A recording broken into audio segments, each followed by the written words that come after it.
ঘটনাটা শুরু হয়েছিল 2023 সালের নভেম্বর মাসে, যখন আমি কলকাতার বাইরের এক শান্ত এলাকায় একটা নতুন ভাড়া ফ্ল্যাটে উঠি। নাম রাহুল, পেশায় আমি একজন গ্রাফিক ডিজাইনার। বেশিরভাগ সময় রাত জেগে কাজ করি আর দিনের আলোয় ঘুমাই। ফ্ল্যাটটা ছিল একেবারে কোণার দিকে, 3 তলা বাড়ির 2য় তলায়। চারপাশে নির্জনতা, গাছপালা আর একটা পুরনো সিমেন্টের কারখানা, যেটা এখন বন্ধ হয়ে পড়ে আছে। জায়গাটা শান্ত হলেও প্রথম থেকেই একটা অদ্ভুত অনুভূতি হচ্ছিল, যেন কেউ তাকিয়ে আছে। উঠে আসার 3য় দিন রাত 2টার সময় আমি খেয়াল করলাম আমার ঘরের জানালার কাছে ছোট ছোট আঁচড়ে দাগ পড়েছে। ভাবলাম কোনো পাখি বা বিড়াল হয়তো ছুটে এসে ধাক্কা খেয়েছে, বেশি গুরুত্ব দিইনি। কিন্তু পরের দিন রাতে আবার একই সময় আমি নিজে চোখে দেখলাম জানালার কাছে হালকা আঁচড় পড়ছে, যেন কেউ নখ দিয়ে টেনে যাচ্ছে।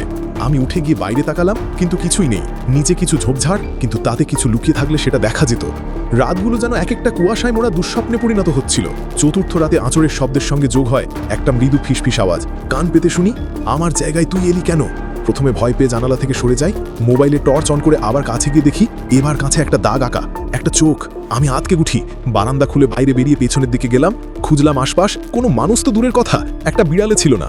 ঘরের মধ্যে ফিরে এসে জানালার দিকে তাকাতেই গায়ের লোম খাড়া হয়ে গেল। কাঁচের ওপাশে ভাব জমেছে, আর তার উপর আঙুল দিয়ে লেখা, তোকে দেখতে পাচ্ছি। তুমি শুধু শুরুটা দেখেছ, বাকি গল্পটা এখনই দেখে ফেলো। কমেন্ট বক্সে লিঙ্কে ক্লিক করো।